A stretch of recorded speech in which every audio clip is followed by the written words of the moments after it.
Bismillahirrahmanirrahim. Dear viewers, Assalamu alaikum. I am your host Faisal Raza Khan and you are watching Foresight.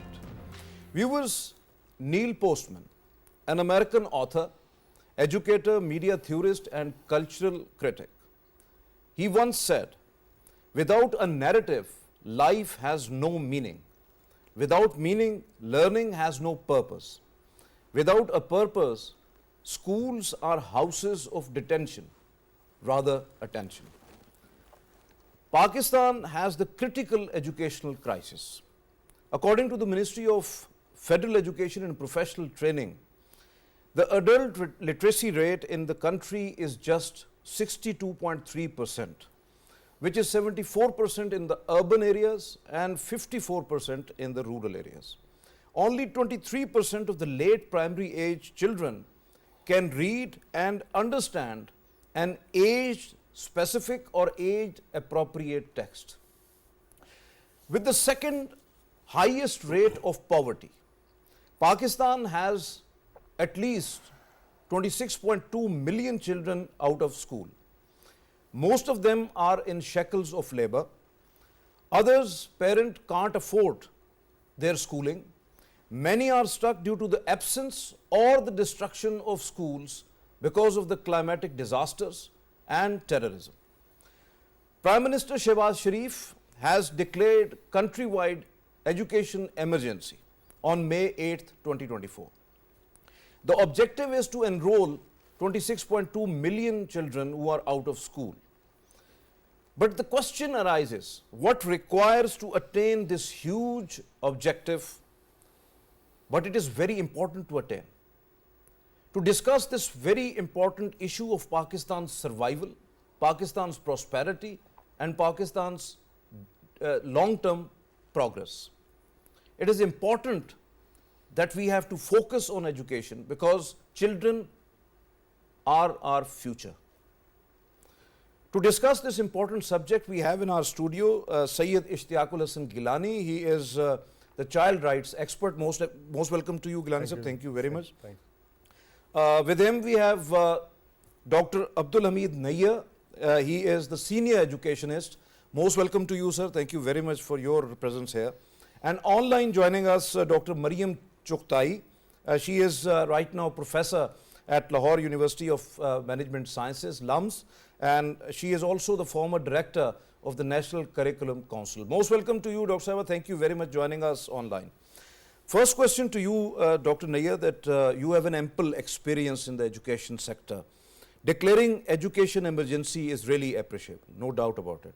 But do you think that there must have to be an urgent, long-term and practically applicable localized plan to address ground realities of education sector to secure country's future as our children are and put a solid base of real economic growth? Or any kind of plan. The point is that the emergency has been announced, but I don't think anybody knows if there is any plan to use that emergency for education. But normally, we know about, we think that emergencies are usually imposed when you have disasters, sudden calamities. Education has not come to us as a sudden calamity. I mean, it is something which has been with us for a very long time. Slowly the number has gone up to 26 million out of school children. Obviously. And what we have heard is that the emergency is necessary to get the 26 million children back into schools. But even that would require some kind of a plan. You can't enroll all those 26 million children. There are about 50 million children nowadays in schools. 26 million children, 26 million is about half of them. Oh, so you yes. would need at least half of what educational infrastructure and support system you presently have extra in schools to accommodate all those 26 million children. You will have to plan it properly. And you see, the point is that you have already made this education a state responsibility. You have made it a fundamental right. You have made it a state responsibility. This you did some how many years ago? This was done in 2010. So this was done 14 years ago. At that time, this should have come in. But anyway, even now, if it is there, I think we should be happy that it is there. But we will be happier if we knew what and how it is going to be used. Obviously, obviously. So the point is that, I mean, this will require immense amount of resources. Would you use emergency to generate more resources for education? Would you also do something to do about the poor education that our children in schools get, public schools particularly? Your point well taken, Dr. Sahab. Ishtiaq Gilani Sahab, Prime Minister has openly stated that he would work with all provinces and its chief ministers to ensure cooperation, compliance and follow up on education particularly. How do you see the state of cohesion among all the political forces to steer education particularly in this country, because in which state education is right now? Thank you, Mr. Saab, for having me here today on PTV World. Well, it's good to hear that the Prime Minister emphasizing on coordinating and collaboration with all the stakeholders, including political party and especially provincial chapter taking on the board. But as you know that this has been happened previously, but there was so much disagreement on these issues. I mean, the first issue was the resource allocation. The second issue was curriculum decision. And the third was on policies. So due to our, the cultural, social, economical situations, so we cannot come up with the, with this agenda. So it's good to hear the Prime Minister took the initiative, but we have to see that there has to be some strong mechanism system that we to work on at this. So it shouldn't be statement for the sake of statement. Obviously, so there should be a follow-up. There should be a follow-up. So as because after the 18th Amendment, it's the provincial subject. So it is also very much necessary that there must have to be a coordination among all the provinces in the center.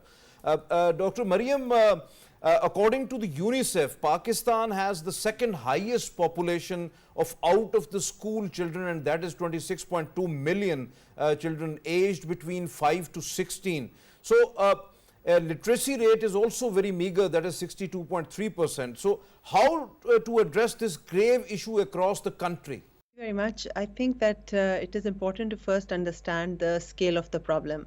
You have correctly identified that pretty much every other kid in Pakistan of school-going age is not in school. And furthermore, you have said that the literacy rate is very low. But it is also equally important to understand that those children who are in school, who are completing 5th grade, 8th grade, 10th grade, what is their learning level? So we don't have to rely on an external evaluator. Our own ASER report, which has been generated every year for several years now, has shown that kids who are in 5th grade, their literacy and numeracy level, for instance, their ability to do simple division and simple multiplication, which is a grade 2 level learning outcome, grade 5 students are not even able to do the reading and writing and calculations of a class 2 child. So when we say that this many number of kids are out of school, we assume that the rest of the kids who are in school are getting some kind of learning, whereas the fact of the matter is that a huge majority of children, whether they are in school or out of school, are not getting an education.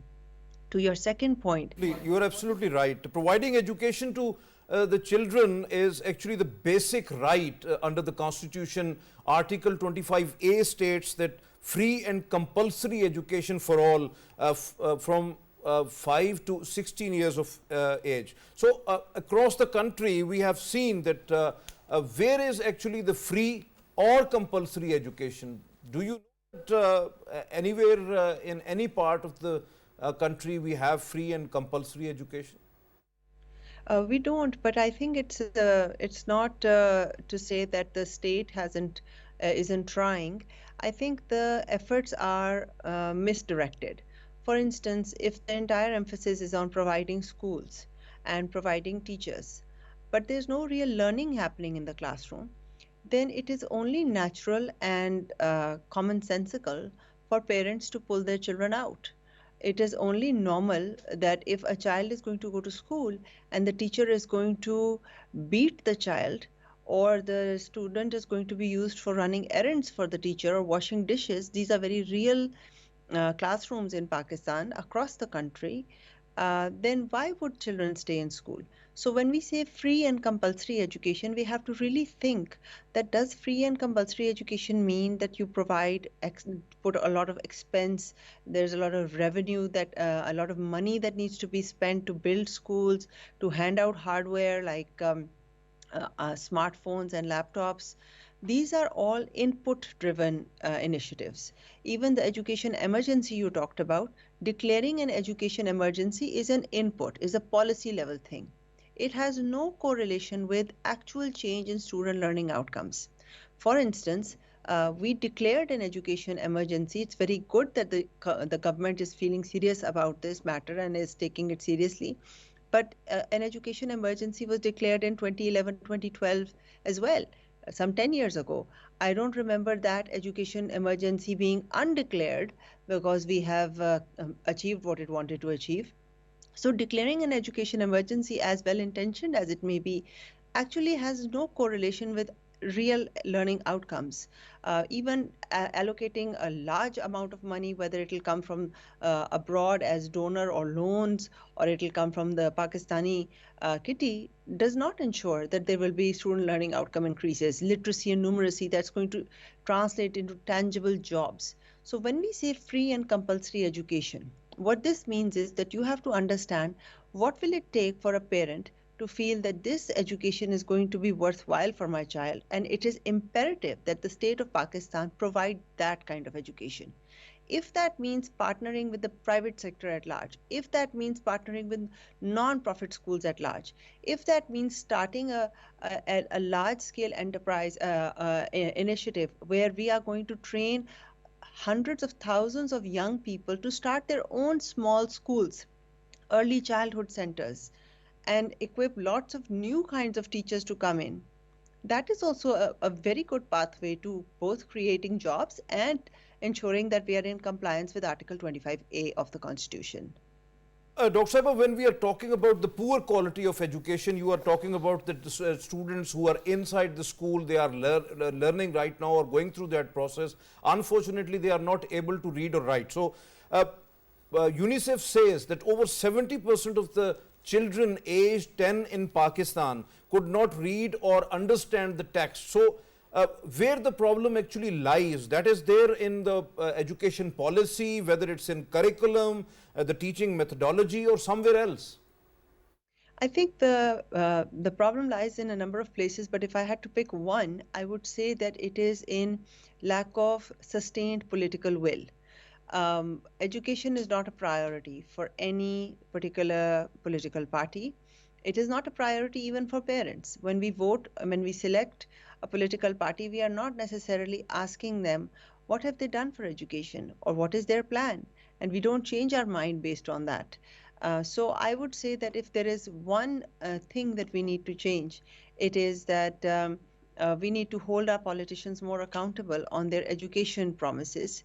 But more functionally, I would say that the biggest source of our problem is that our board exam, whether it is the matriculation or the intermediate exam, is rote memorization based. If the board exam was changed, that it will not be based out of any one particular textbook, it will be based out of concepts. So what that will do is it will automatically create this ripple in the education system, because students learn what is going to be on the exam, teachers teach based on what is going to be in the exam, and parents put their kids in those schools where the exam results are the best. If you can actually change the quality of examination that is happening at the boards across the country, that is how you will be able to very quickly see very quick, very real changes in education quality of Pakistan. You are absolutely right. Your point well taken. When talking about Ishtiaq Sahab, international bodies strongly recommends to spend at least 4% of the GDP on education, but we are spending only 1.7% of the GDP. traditionally education budget declined over the years. Only 1 or 2 years might be that we have fractional increase. So any hope that education funds are getting raised at least to 3% of the GDP, at least in this budget, when we have already the government announced education emergency? See, this is an alarming situation that instead of decreasing, the fund are declining. Also keep declining it from 7 to till today we see that we have 1%, 9 something now. So it means that it's not a priority. Education is not a priority on their top agenda. So budget is is close to nothing. So when you don't have enough budgets, so how can you restructurize their premises, buildings, and infrastructures, and curriculums, So there has to having be facilities, but particularly the teacher training. teacher and all training, of that. exactly. Teacher need to be see there should be the quality education. Obviously. So in order to have a quality education, the teachers need to be equipped with well trained, well educated, educated, equipped, and trained. So it has a quality education. So so far we have seen that the children are 26 million out of the school, still there. So what had happened that they are getting the quality education from the schools.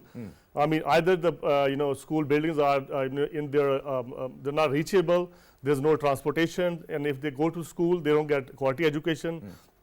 Infrastructure is not built up. There's no latrine. There's no access to health. There's no access to no water. There's no latrine. I mean, definitally defecation and defecation particularly potable water that is not available, even particularly in the rural areas. Dr. Saab, how do you see to address the severe shortage of the trained teaching staff, physical trainers, and even the schools across the country? Because right now the figures which we have, under the government there are approximately 100,000 schools, and in private sector at least 250,000 schools.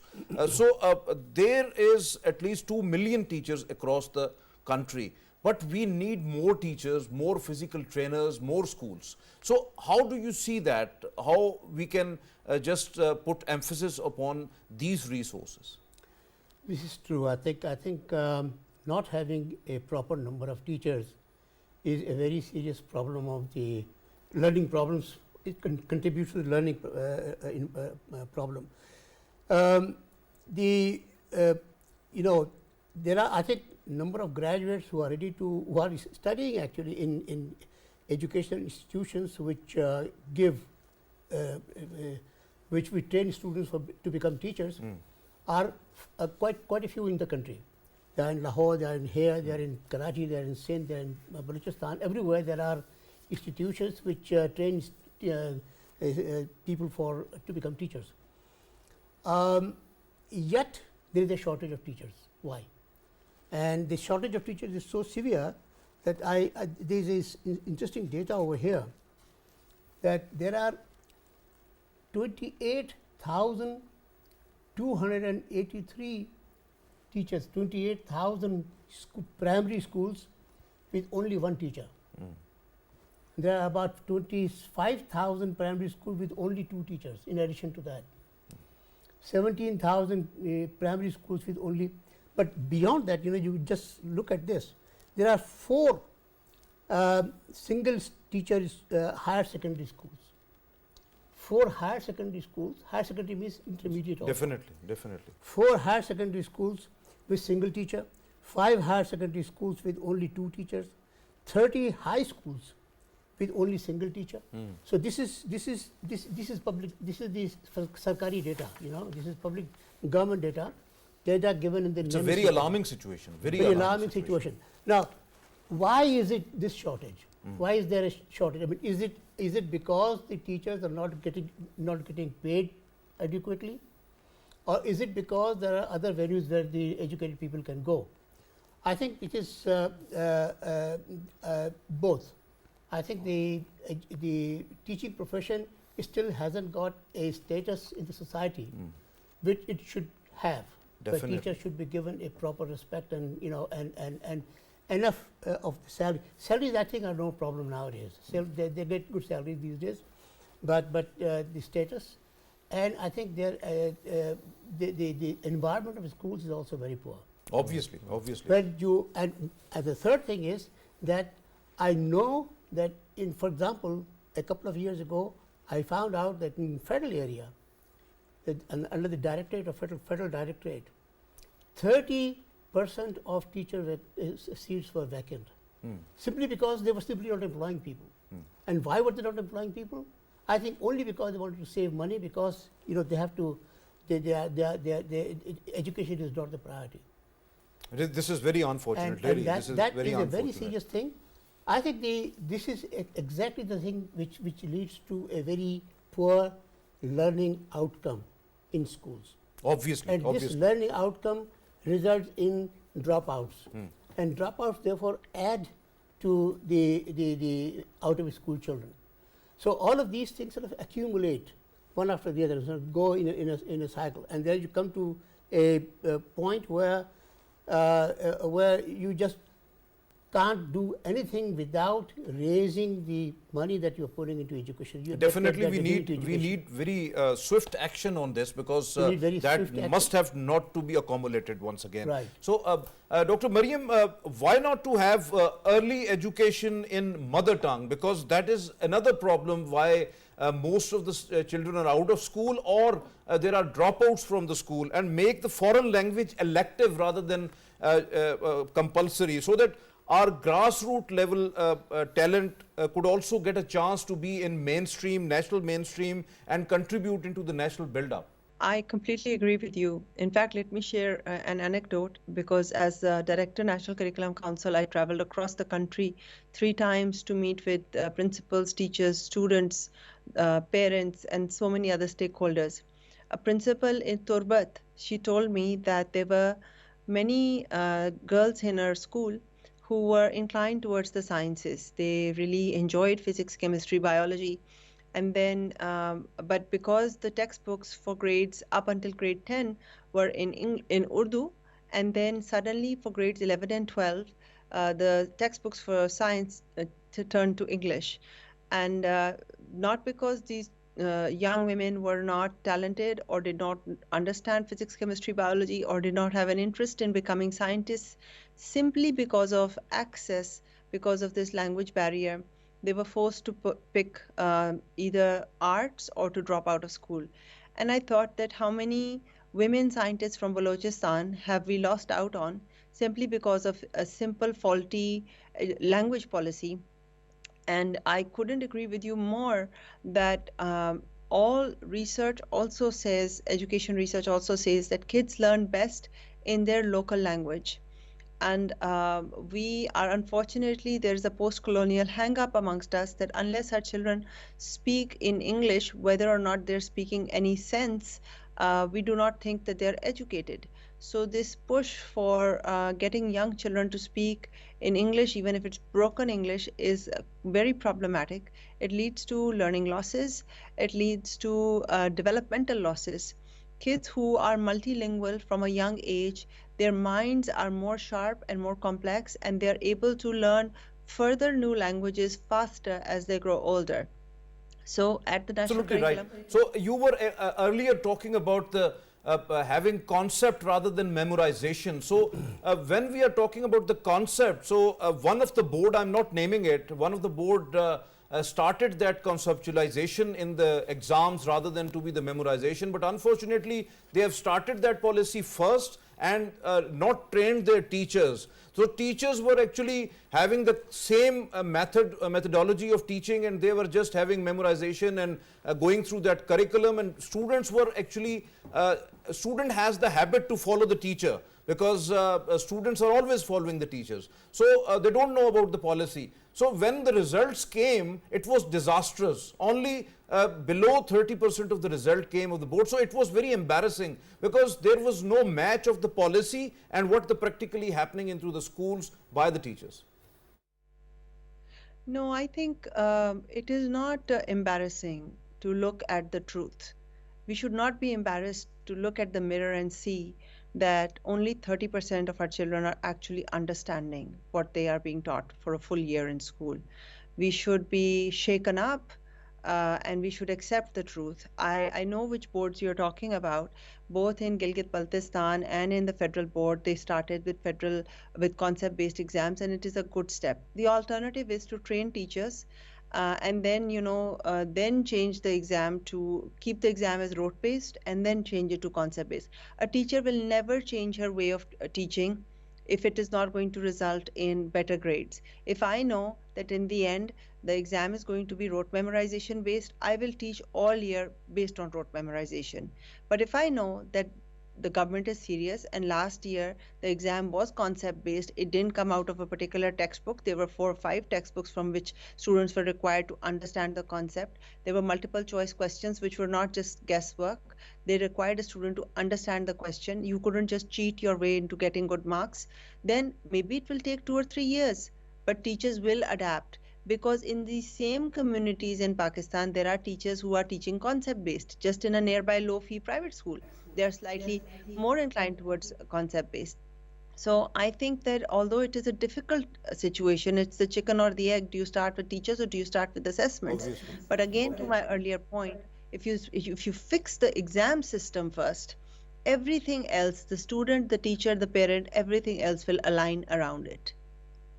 What about the girls' education as it's facing daunting challenges due to the terrorism, entrenched patriarchy, then traditional customs, cultures of to confine women at home, distance to the school, particularly unavailability of toilets or the potable water, security issues, non-availability of the female teaching staff. So how do you see this girls' education challenges in Pakistan? I think girls and boys are both children first, and then girls and boys second. I think there is nobody who is saying that girls, a large majority of parents are fine with girls going to primary schools. We haven't even accomplished that. And then in primary schools, there are cultural constraints, but it is rare. Even the Taliban, when they issued a statement after Malala's incident, where the entire international narrative was that Taliban and Islam is against girls' education, they said we are against a Western form of education, but we are fine with women getting an education. I'm not talking about the Taliban, the political entity that is in place in Afghanistan today. That is a different topic. But I'm talking about that this narrative of patriarchy and that girls' education is somehow this special thing, this special entity which must be tackled. I think girls' education is also just children's education. And if we just move in slightly culturally sensitive ways, taking stakeholders on board rather than treating them as though they are the villain or they are somehow Unfortunately, Dr. Mariam, it's happening because we have seen in North Waziristan they've blown up the girls' school, especially the girls' section of the school and not the boys' section. So it means that for some of the hardliners and the extremists, these are not only the children, these are the boys and girls, and they are bifurcating it. Unfortunately, we are not, but they are bifurcating actually. Doctor, as Dr. Sabha has said, that we accept that every child has a unique brain and characteristics, intelligence and talent. Then why our education system is hovering around memory and marks? Students unable to understand even age-appropriate text, having fragile learning outcomes, the absence of critical thinking, analytical skills, practicality and conceptualization as well.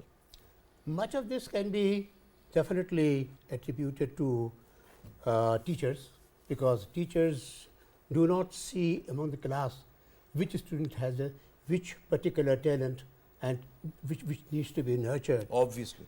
They are not particularly trained about that, but then there are certain policy issues also which are wrong, definitely wrong. For example, current policy is that science and mathematics from the earliest class should be taught in English.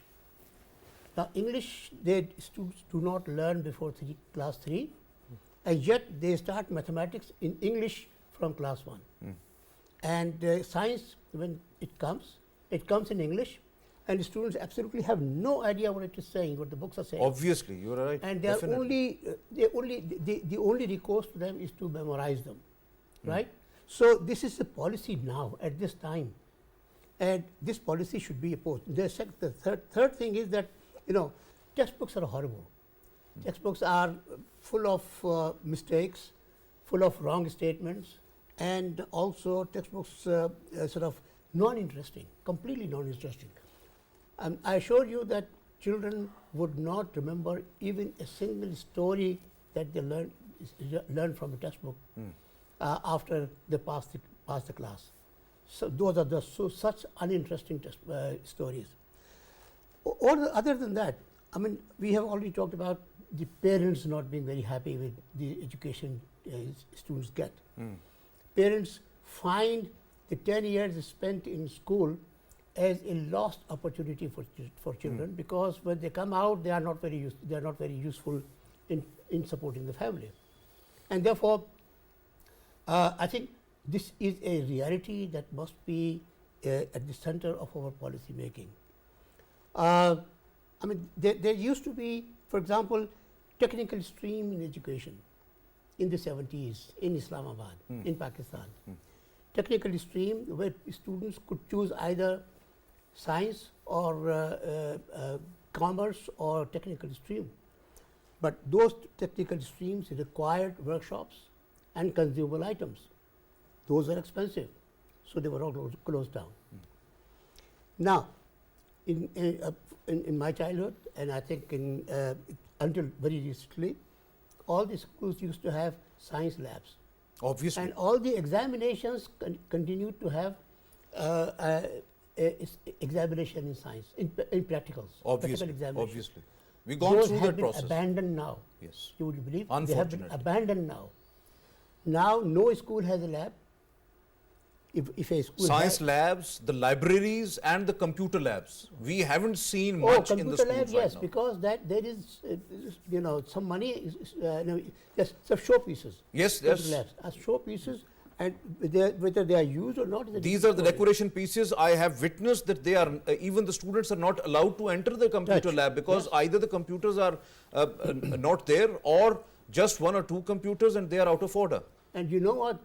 Pakistani students taking A and O level examinations are not required to take a practical examination in their lab exams.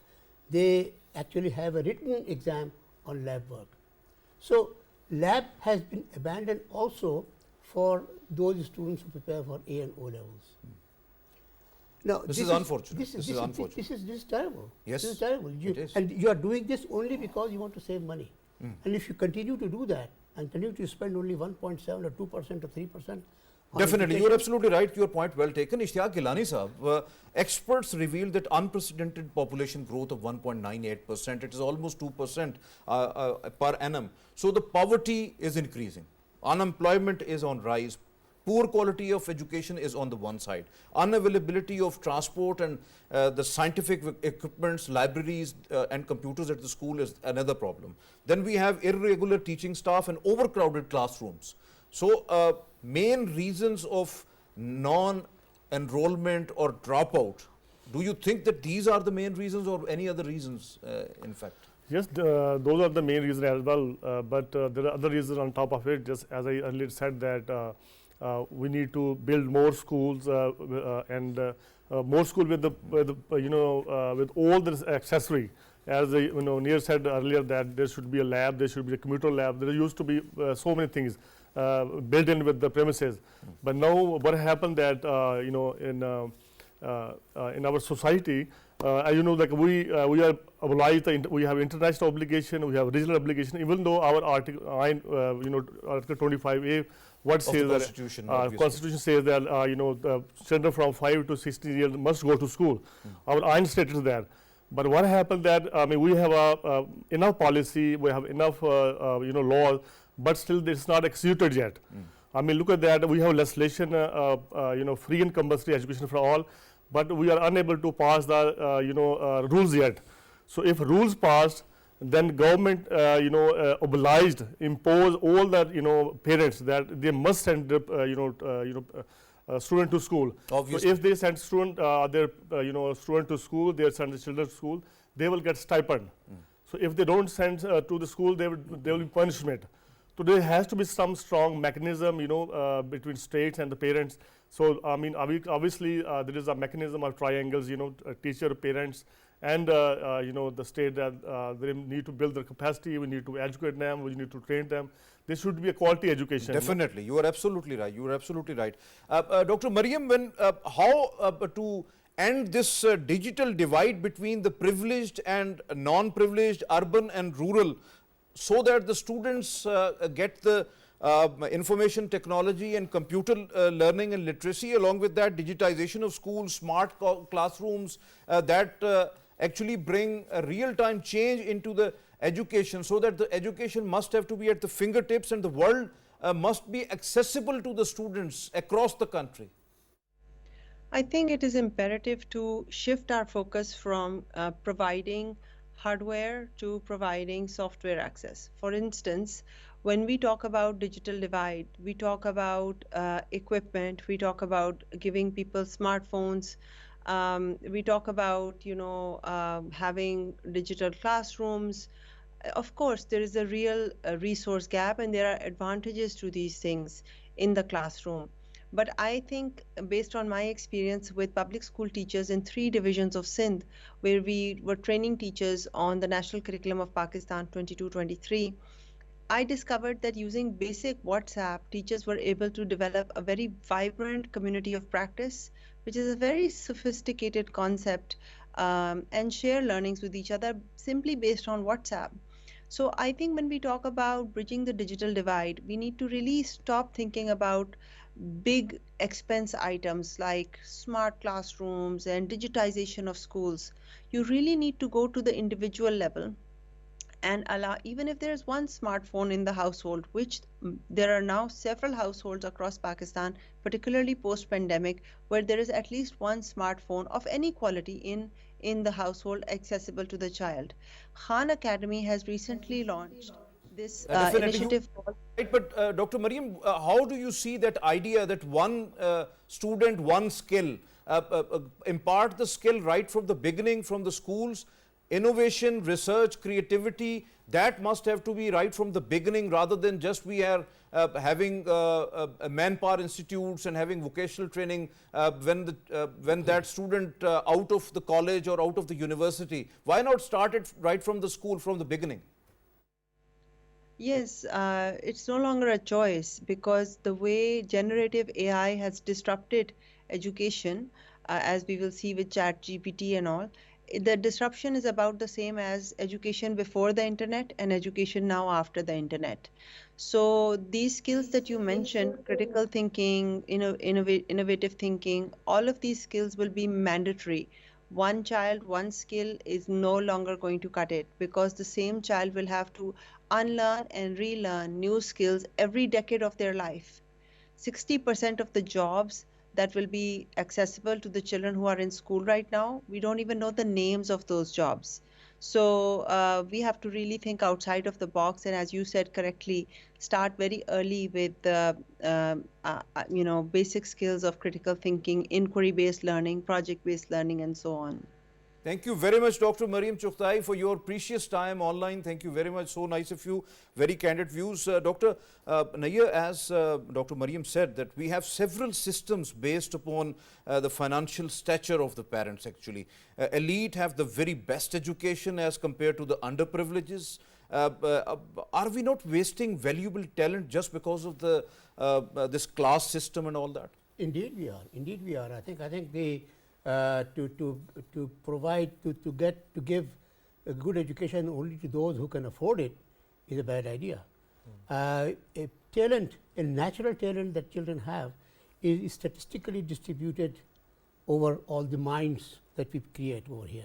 Minds means, all the children that we have in the society, statistically distributed, and therefore there would be a person who doesn't come from a family of educated people, yet that person could be extremely bright in certain disciplines. Obviously. And could be actually a very talented person. Now we lose all of them, and that loss is a national loss, because we by not providing education to all, and then not providing better opportunities to those who have a better mind, and not actually then taking them along to their highest capacity, that way we actually lose a lot of national wealth. And that is something that we should have always in mind. We have to preserve that national wealth, and we have to actually nurture it and to make it as good as possible. Definitely, and when we are talking about the 18th Amendment, it was actually conceived that there must have to be an improvement into the education system. But as it was transferred to the provinces, we have seen that it was really transferred afterward to the private sector, and they have taken it as a business. Now it's not a cause, it's a business. So building a nation is a business or a cause? No, this is the, I think it is, building a nation is actually terribly important. It's very extremely important for the entire nation, and therefore I think the point is that in nurturing good minds, good brains, turning brains into minds is something which should be the premier slogan of education system, and this is what we should be focusing on. Definitely. And Ishtiaq Gilani sahab, how can a teacher, particularly in the private sector, who is underage, most of the times we have seen, and low educated, not well trained, unskilled, meagerly paid, and under severe exploitation and stress, how can they produce a brilliant brain out of that school? See, definitely that's the question here. The teacher who's not getting, he's unprivileged. He's not getting enough salary. He's not getting enough privileges like the other people get. The transportation, accommodation, TADA. So the teacher is not getting all these things. So see, first we have to make our the teachers. It should be well trained, well equipped, well educated, and he should have a quality education as well. Like the way the Sindh government they have taken initiative. They have started certification courses, So in order to be a teacher, you have to go through a certain process. You have to get some, courses, and then you qualify for the teaching course. But unfortunately, in rest of the our country, we do not have this kind of certification, this kind of courses. Obviously. So this thing, is a very alarming situation in Pakistan. Definitely. And one last question, Dr. Nayyar, that how to end the widespread education disparity between urban and rural setup, as it's a prime source of migration from rural areas to the urban areas because of the education, because everybody wants the quality education. So which particularly actually destroys most of the families, the structure, their incomes, and create extra burden on cities and create many other issues as well. So how do you see, why not we have an equal opportunity of education, rather it's city or a village? I think this is important. There is one experiment going on in the country, and I think that experiment is worth emulating. This is the experiment done by the Citizens Foundation, TCF. They have opened a large number of schools all over the country in rural areas, and with the full facilities of a functioning school, and their results are very good. They have also experimented on the medium of instruction. That's good. And they have also come up with the definite conclusion that starting with mother tongue and then turning on slowly to from mother tongue to Urdu to English is the right way of doing it. And this is a very successful model. I think there should be, if anybody is, and that is a philanthropic initiative, right? So anybody who wants to intervene into education philanthropically must also follow the TCF model of going into villages and giving and creating over there conditions which are more like in modern day city schools, and adequate number of teachers. Definitely, we should start some sort of a pilot projects at least at first, and then we have to move on with that. Ishtiaq Gilani sir, very brief. Education is under threat because of the climatic changes as well as the terrorism. So how to deal with such an issues? Some of the fanatic or extremist groups are actually imposing what is happening in Afghanistan, particularly in girls' education matter. See, Pakistan has a contribution 0.8% toward greenhouse Climatic changes, the emissions. carbon emissions. But look at that, Pakistan is one of the countries suffering the most. And when we talk about the climate change, who suffer the most? Women and children. Obviously. Women and children. So across the country, and you see that we had a flooding, we had a drought, we had a earthquake, we had a severe weather, climate change. The whole weather pattern is changed now. So all these things affect children's education. I mean, look at that. When the flood happened, all the infrastructures, all the education, they destroyed, either partially destroyed or they completely destroyed. So the family, they moved from one place to other place. They internally displaced. Obviously. So these are the things that obviously when you talk about the terrorism, obviously this is another effect. See, not on the other side, but mostly in the KPK. Look at that. Public school. What do you call that? Army public school. The attack happened. So how many children was killed? So children are under threat now. They are traumatized. That might happen. So we need to enhance our security mechanism, our system. And then our children can get out of this threat. Definitely, they feel secure to have education and all that. Thank you very much, Dr. Nayyar, for being here in the studios. Thank you very much for your very elaborative views. Thank you, Ishtiaq Gilani sir, for your presence here in the studios. Viewers, as you have listened to our panelists, it is important that Prime Minister has announced the education emergency. No doubt it is important at the policy level, but we have to implement and translate it into the real-time actions on ground, because Pakistan direly need education to further progress and economically stable country. We have to just end this rural-urban disparity in the education, dissemination of education. We require quality institutes, the schools across the Pakistan, into every nook or corner. And there is a very alarming situation of having very few teachers into the school. We have to rise this segment, because teachers are very important. They are the backbone, and particularly the trained teachers, well-trained teachers according to the concepts. And we have to just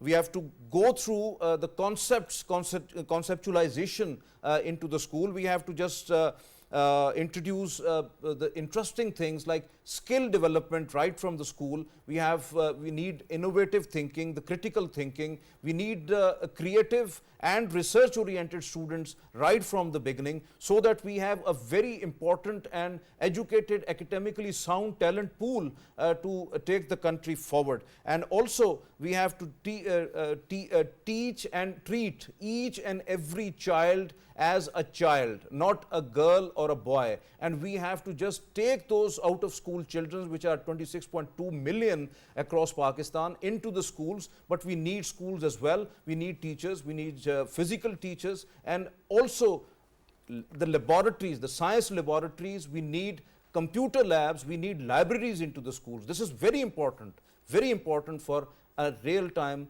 innovative and creative educational institution. This is all from today's Foresight. It's time to sign off. Allah Hameed.